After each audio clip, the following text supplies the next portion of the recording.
ఆ సమయంలో మొదట గాడిదని పిలిచి, గాడిద, నీకు 40 సంవత్సరాల ఆయుష్ ఇస్తాను, నీకు ఇష్టమేనా అని అడిగాడు. గాడిద విచారంగా, స్వామి, నేనెప్పుడూ బరువులు మోస్తూ శ్రమతో జీవిస్తాను, నాకు 40 ఏళ్లు అవసరం లేదు, 20 ఏళ్లు చాలు అని చెప్పింది. దానికి బ్రహ్మదేవుడు సమ్మతించాడు.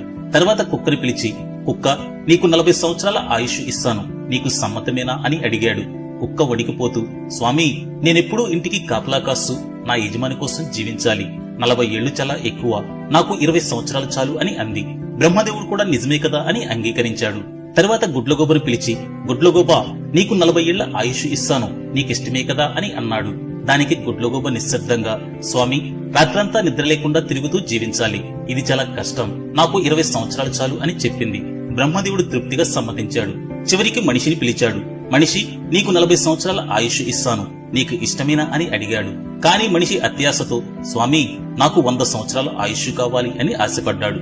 బ్రహ్మదేవుడు చిరునవ్వుతో, సరే, గాడిదకు, కుక్కకు, గుడ్లగోబకు మిగిలిన ఆ 60 సంవత్సరాలు నీకే ఇస్తాను, అంటే మొత్తంగా 100 సంవత్సరాలు జీవించు అని అన్నాడు. అలా మనిషి జీవితం 3 భాగాలుగా మారింది. మొదటి 40 సంవత్సరాలు ఆనందంతో యవ్వనంతో జీవిస్తాడు. తర్వాత 20 సంవత్సరాలు గాడిదలా బరువును మోస్తూ కుటుంబ బాధ్యతలను నిర్వర్తిస్తాడు. తర్వాత 20 సంవత్సరాలు కుక్కలా ఇంటిని కాపాడుతూ పిల్లల కోసం సేవ చేస్తాడు. చివరి 20 సంవత్సరాలు గుడ్లగోబలా నిశ్శబ్దంగా తన ఇంటి బయట కూర్చుని పెద్ద సీసీ కెమెరా లాగా మారిపోతాడు. నిజమే కదా? మీ అభిప్రాయం తప్పకుండా కామెంట్ చేయండి.